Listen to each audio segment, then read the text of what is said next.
Luiza, how did you find carnivore? Um, yeah, I think I'll go the long story. I was vegetarian for almost 20 years. In my house, we didn't have meat that often. It was not very common. It was more of a weekend thing. And then I got to a certain age that I find out I could simply say no. I didn't like it that much. I was like 13. At the time, probably, I think that movie about meat production was coming out, and some of my friends watched it, but I never did. But yeah, for some reason, I figured out I could say no. So I stopped eating meat. Um, it was very uncommon. I'm originally from Brazil. We're meat eaters there. Um, so we knew only one other person who didn't eat meat, but he ate fish quite a bit. And a few months after I stopped eating red meat, I had an allergy to shrimp, and then I said, "Okay, that's it, no more seafood." Um, and well, yeah, I was never like an evangelist. I wasn't the meat is murder kind of person. I kept to myself. I said I don't like it. I'm not having it. I would bring my food to, events, barbecues, and things like that if I needed to. Never bothered me.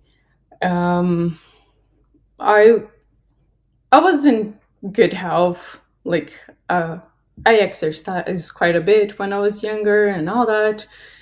But I always had it to myself that when I got pregnant, I would eat meat again because I thought that, uh, you're growing a new human, you need more protein than that.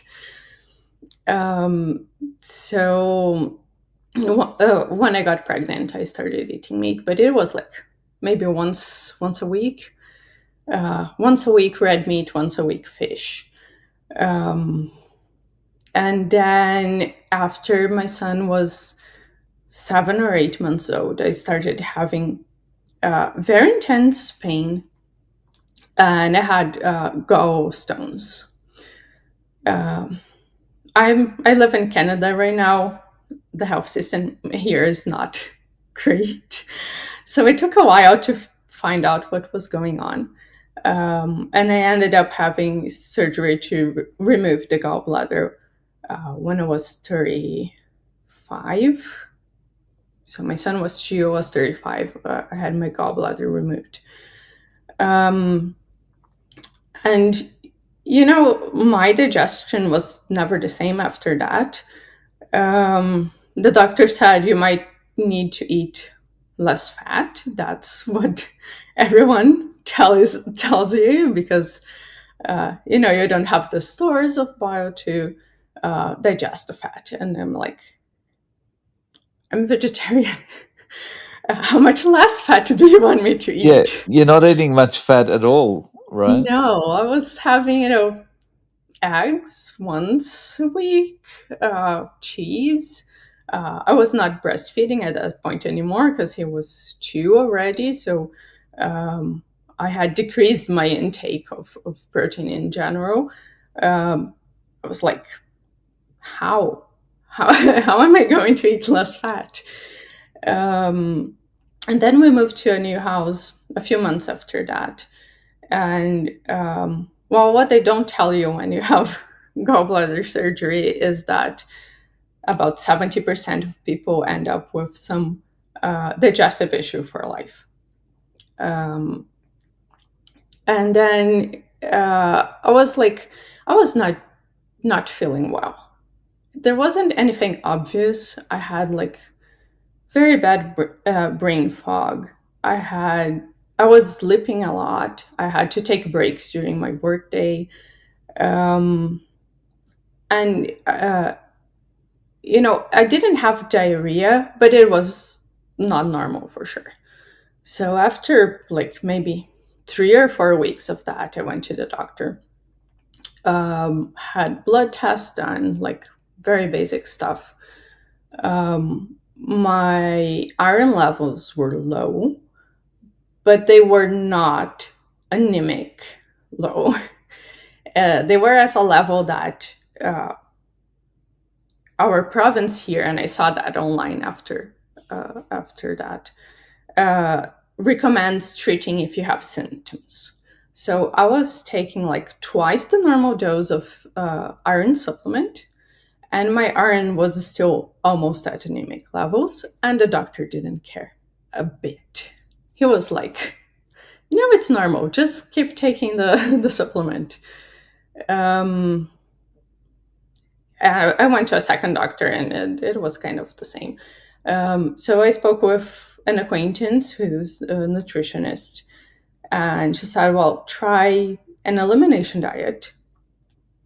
See if it's like FODMAPs or gluten. Definitely eat more protein than you're doing right now." So yeah, the first thing that came up out of that elimination diet was gluten for sure. Um, I stopped eating any kind of gluten, felt better, um, could function normally again, was great for like maybe 2 or 3 weeks. And then I started slowly feeling more tired again. And then I found out, of course, did a lot of research on the internet, and I found out that lots of people who have issues with gluten have issues with um, oats as well, because the protein is very similar. Did the celiac test. It was inconclusive because I had already stopped eating gluten. I didn't feel like eating bread every day just to have a confirmation. I knew for sure it was an issue. So I stopped eating oats. And then my grandma came to visit. She spent about a month with us, and she was cooking all the treats, all the cookies, and everything that I liked as a child, gluten free, of course. But then I started not feeling well again, um, and very tired in general, difficulty focusing at work and all that. And when she left, because of course she knew me as the vegetarian, right? I was the really weird person, and everyone knew that I didn't eat meat. So I didn't eat any meat while she was here. And when she left, I said, well, iron was low, so maybe I'll just eat a steak and spinach for lunch. And I felt good. And I did the same thing the next day, and well, I felt better.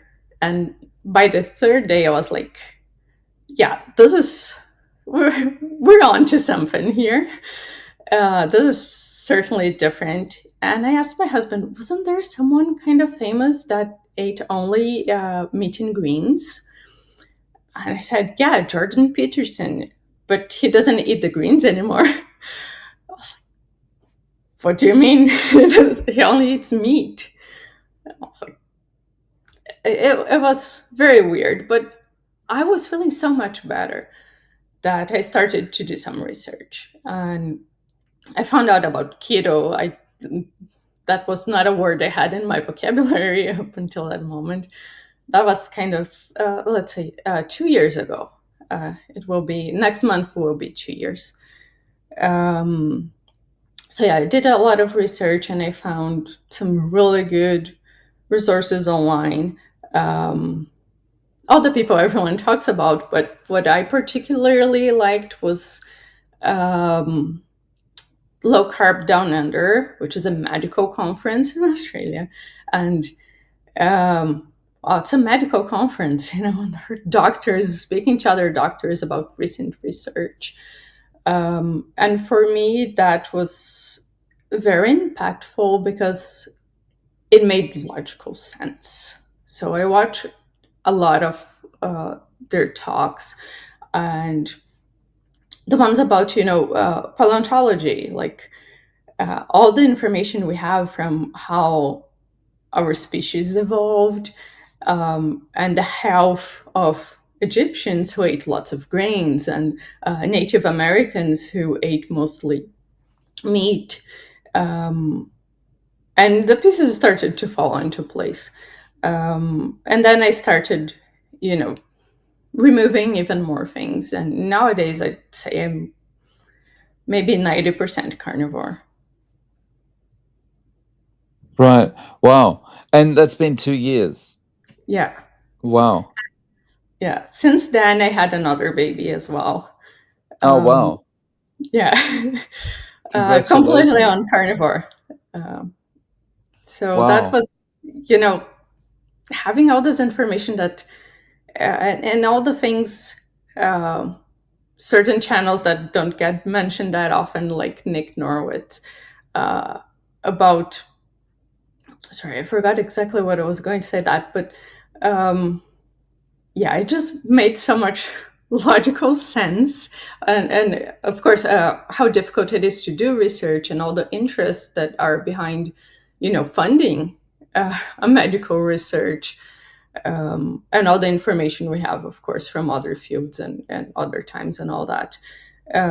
So I was very confident to uh, spend the pregnancy doing like pretty much carnivore because I couldn't eat any carbs. I would feel really sick if I tried. Was the pregnancy easier or much the same? It was different. Um, with the first one, well, with the second one, my kiddo baby, as people call online, um, I was vomiting. I vomited only 8 days. With the first one, was 8 weeks every day. And then some. So that part was much better. I still didn't feel great. I think I was on sick leave because I felt really weak. Um, I think it might have something to do with electrolytes. So in general, the pregnancies were similar, but of course, on the nausea part, it was much easier. So you've gone from being the weird no meat eating person in your family to the weird only eating meat person in your family. Definitely, definitely. And that's one of the reasons I decided to come on your show because people won't even listen to me anymore, Um, so yeah, because what I do to explain it to people right now is that, look, I'm sick and it's the only thing that I can do that uh, doesn't involve any medications and allows me to have a normal life, right? And then they will usually leave it at that. Um, but of course, we know it's so much more than that. When I started, that I was like feeling very tired.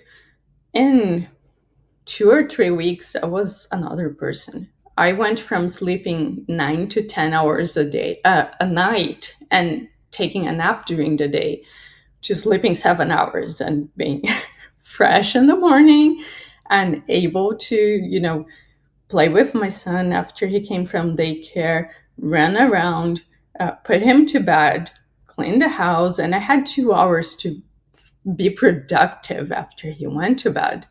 And before carnivore, I was going to bed right after him and still feeling tired. So it was a new life. It was like, I told my husband, that's okay. I'm feeling good now. We can try for another kid. Um, that Yeah, it was a game changer for sure. How did it go with having no gallbladder? Did you experience any problems? I didn't. I have a more normal life now than I did when I was like eating carbs and low fat. Um, so I didn't even like. It's hard to get a specialist doctor in Canada. So that's why I talked to an acquaintance in Brazil to help with that. But I'm feeling so good now that I don't have the need to talk to a doctor. Um, my family doctor doesn't quite understand. Like she understands. She's like, okay, if you're feeling good and you're eating, whole foods, and um, it's good to eat greens. That's what she would say. I thought, yeah, I know. And I don't, and that's it. Um, so yeah, I didn't have any issues. I didn't have keto flu. I didn't have any digestive issues. My digestion is the best it's been for since it all started. So probably since my first pregnancy. Um, my energy levels are great. It annoys my husband sometimes because he's tired from the day and I still have energy. Um, Overall, I feel the strongest I've ever felt in my life. I don't have much time to exercise, but we have a bar at the door, and I'll play it, trying some pull ups, and I can't really do that yet, but I'm getting there, and I feel much stronger than I did before. Wow. And is your husband joining you on this? Yeah, kind of. So I never had any weight issues. I was never overweight. Never had any body image issues or anything of the sort. But I was just a tiny bit above of what I considered ideal when I started, and I lost 5 kilos in 6 weeks without even trying. Uh, yeah, and it's crazy because my weight right now is the same as my early 20s. Like, no effort. I got After having two kids? Yeah, and the second I the first kid I gained almost 20 kilos during pregnancy.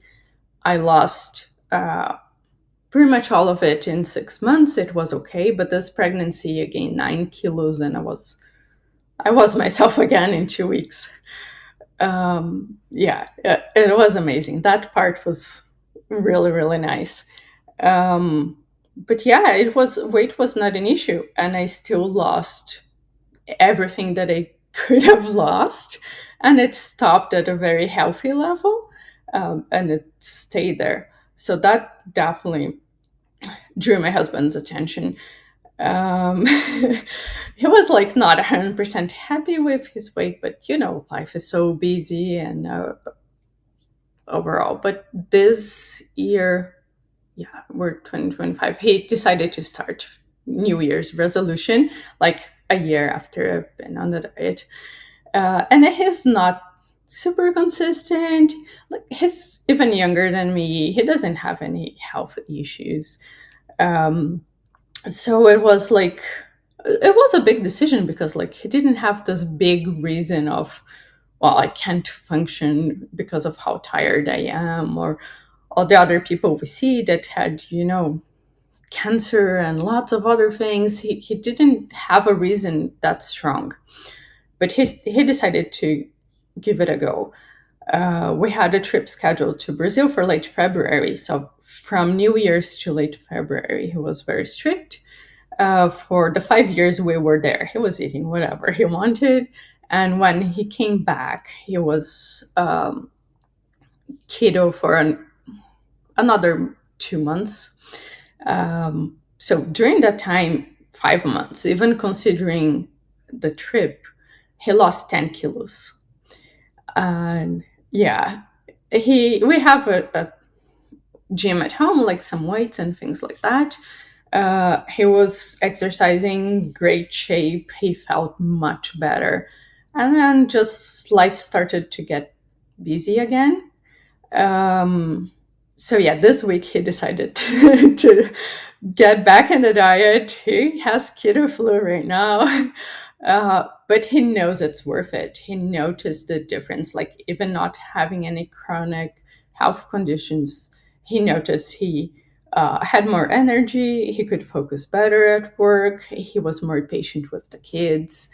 That's something I felt as well. Like, it's something I don't usually bring up, but um, I was diagnosed with ADHD as an adult. I took Ritalin for 2 years. Um, I had, in the past, maybe 15 years ago, I had severe depression as well. I had lots of other issues that are not, are not an issue anymore. And so you feel like your focus is much better, that like you don't have the attention things anymore? No, I don't. It's it's a lot better. And the depression, I feel like my trigger wasn't anxiety. So whenever I was too anxious, I would get too anxious that I would get depressed. And that happened a few times. I don't have that anymore. I had like some problems in my personal life recently, and I felt that I was much better able to deal with them. Um, yeah, the attention deficit, I don't even consider myself as having ADHD anymore. I don't bring it up, and it's like not an issue. So that's it's amazing that your not only your things like sleep and energy improve and body composition improves, but also that things like ADHD become less of an issue or not an issue at all, and depression goes away. It's just it feels like there's too many signals saying this is the way we should be eating. Yeah, and it is. It's like when you look at all like the monkeys that eat carbs, that eat fruits and all that, they have a different body composition than we do. Their digestive system is different. They have much bigger bellies and all that, and uh, it's kind of hard to accept, especially because I'm not a big fan of meat. My diet is like very limited because I don't like most of the things. I eat a few specific cuts of steak, and I eat hamburger patties, and that's pretty much it. Like, I don't like bacon. I don't eat pork. I don't eat chicken. Um, I still eat some fish, but that's how much better my life is. That I don't like meat, and everything that I eat is meat. Um, so yeah, it's a huge difference in everything. So, at the moment, what is the way you're eating day to day? Like, you doing 1 meal a day, 2 meals a day? I started playing with OMAD, but then I got a viral infection and it threw me a bit, of course. But I'm doing 2 meals a day right now. Usually, no breakfast, which was a huge difference for me. I used to eat a really big breakfast when I ate bread and stuff. Um, so yeah, around 12, 1 p.m., I'll eat. We make all the hamburger patties at home. Uh, During the weekend for the week, I eat 3 or 4 of 150 grams. So that's like maybe half a kilo of meat. I have an issue eating enough fat. I know that I have to increase how much fat I eat. So I melt some butter and I pour butter on it, like 60, 70 grams of butter um, with the burgers. And then sometimes I eat what I call chocolate mousse. It's like weigh 1 teaspoon of cocoa powder and a whole lot of cream. So that's why I'm not like fully carnivore, but I don't eat the plants anymore. Um, so yeah, that's my main meal. And then early evening when the kids are having dinner, then I'll gauge my hunger and eat maybe another hamburger patty or some fish or some cheese, but it's kind of a snack. It's not a meal. And that's something I noticed a lot after I changed my diet is that, first of all, many of the humans that lived before didn't have access to food. Like I'm in Canada right now, so the Inuit in the Arctic, and we have that guy who went to live with them in the early 19th century, 18th, no, 20th, sorry, went to live with the Inuit in the early 1900s. Um, They didn't have access even to berries. So berries is something that people talk about a lot, about the benefits and all that. But first of all, many people didn't have access to that, and even the berries are not the same they used to be. Like, I remember when I was a kid that I would eat strawberries and they were very soft, so I would just mush them with a fork and put some sugar in it. If you take a strawberry these days, you can't mush it with a fork, right? They're much harder because to be better well preserved, to be sent by ship to Canada, and all that. So the fruits are not the same. Yeah, if you look at, historically, if you look at what a banana used to look like, Yeah, all the seeds and all that. those bananas looked more like a kid's fake wooden banana painted yellow, it's like Definitely. And then humans had to fight with all the other animals to get the fruits, and animals that were probably more skilled at getting fruit because it is part of their diet, right? So yeah, the apple. People didn't eat apple 100 years ago. They used apple to cook, to make something that you had to put sugar in it to be edible. And Right. nowadays they're just a sugar bomb. Mm. I think, one of the other things that points to carnivore or a carnivore style diet is what an optimal human diet is that you mentioned the Inuit. The Inuit survived like this for so long, right? They're healthy. As soon as we introduce them to Western food, the standard American, Australian, Canadian diets, they just they go downhill. And Australian Aboriginals, yeah, they had a predominantly meat-based diet. Soon as we introduce them to all the goodies that we bring over, yeah, and they get sick. there's something very curious that, um, yeah, I was convinced from, well, it's logical, but it's the scientific thing, right? Science is based on logic as well. There's no way of comparing the evolution of species to the current nutritional research based on questionnaires, right? It's been there for 2 million years. But during my last pregnancy, I had an aversion to eggs, so I don't eat eggs anymore, because I just got used to not eating them. And my baby, she's allergic to eggs. Yeah, and so she started off on a carnivore diet. For the first months of since we introduced food, she was eating only beef.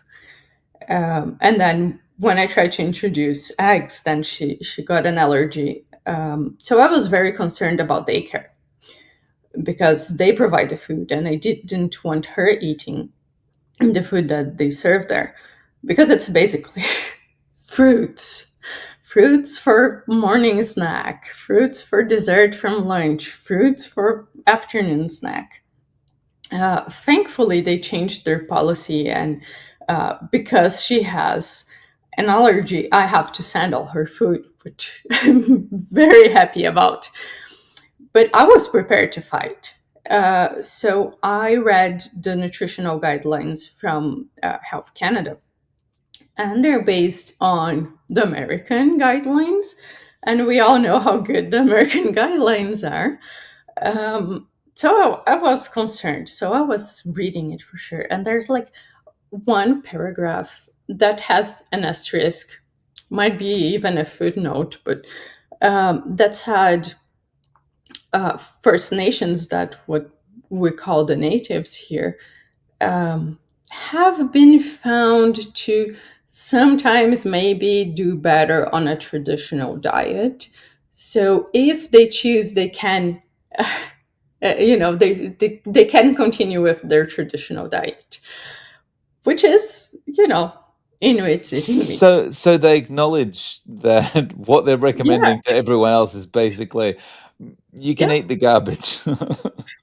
Yeah, exactly. So there's like this tiny paragraph, and I said, if they want me to say I'm a native, I will do that. I will say I've assimilated so well to the culture that I consider myself native.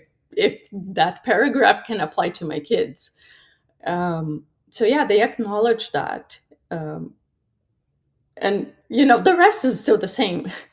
If you're white and Westerner, just continue eating all the carbs. It's fine, but um, yeah, if you are native and you so choose, you can continue with your traditional diet. That's really interesting. Yeah, Yeah, wow. Um, so at this stage, do you feel like this is the way you could eat going forward? definitely. Yeah, yeah. And I tried telling people sometimes that you should try it, but people my age don't yet have any serious health concerns.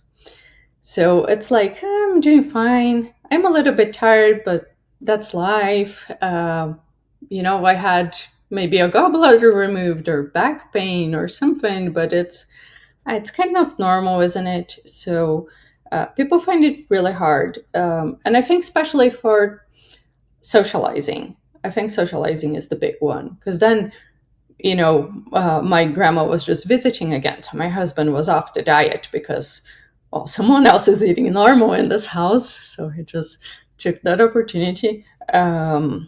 But also, my brother in law, he is overweight and he still lives with his parents. So his parents were always saying, like, you should exercise more. You should consider joining the gym or, things like that. Um, and I slowly try to suggest. So he eats carnivore during the week, but if he's going out with friends, then he will have some pizza or whatever the friends are having. He doesn't keep track of weight or anything like that, but we've seen an improvement. We've seen an improvement in mood as well. That we all felt, like he did and my husband did, and I feel so much more uh, level, you know. Um, but the rest of the people will say, like, it's too difficult. What will I do when I go out with my friends? And yeah. But for me, I'm used to taking my own food, bringing my own food since the vegetarian days, right? Because I could not trust that there would be anything meatless outside. So I'm used to that, and I'm totally fine with that. Right. You kind of been training yourself since age 13 to do this, right? Yeah, the wrong way, but at least something we can Right. take out of that. Yeah. Yeah. So if one of your friends asked you about starting carnivore, they said, "Okay, well, I'm willing to try 90 days. Tell me what to do." What advice or tips would you give them? I would advise them to start with one meal. You know, think of one meal that you're not going out that often.